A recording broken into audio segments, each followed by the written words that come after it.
In today's video, I'm going to teach you how to create a new account in your chart of accounts within your accounting software system. This is an essential skill for managing your finances effectively and ensuring your accounts are well organized. Let's dive in and walk through the process step by step to make sure it's as easy as possible for you. First, you'll want to start by navigating to the accounting section of your software.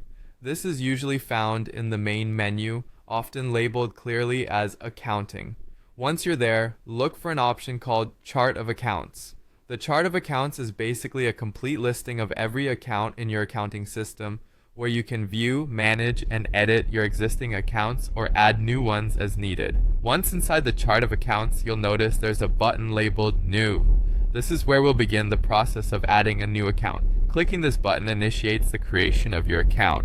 You'll be prompted to enter certain details, and it's important to have a clear understanding of what you're aiming to accomplish with this new account to fill everything out accurately.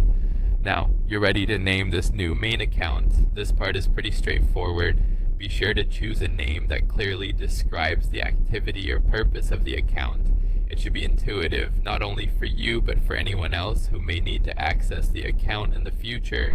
An effective account name can prevent confusion and ensure that bookkeeping and financial reporting are as seamless as possible.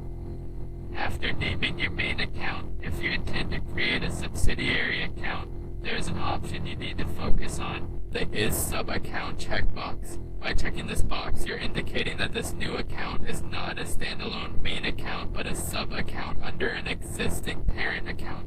Subaccounts are a great way to further organize your accounting records, providing more detailed insights into specific areas within the same category of your business finances. Once you've checked the Is Subaccount option, you'll be prompted to select a parent account from a drop-down menu or list. Be sure you're mindful in choosing the correct parent account, as this ensures your subaccount aligns perfectly under the main account you envision it flows from. This structured layer not only helps keep your records neat, but also supports detailed tracking for more refined financial analysis and reporting.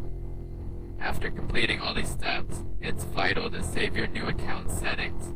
There should be a Save button at the bottom or top of the page. Click this button to ensure all the details you've entered are securely stored in your accounting system. Taking this simple action will finalize your setup, making the account ready for use. And that's it. You've successfully created a new main account and potentially a sub-account in your chart of accounts. This skill is fundamental for maintaining an organized approach to your finances.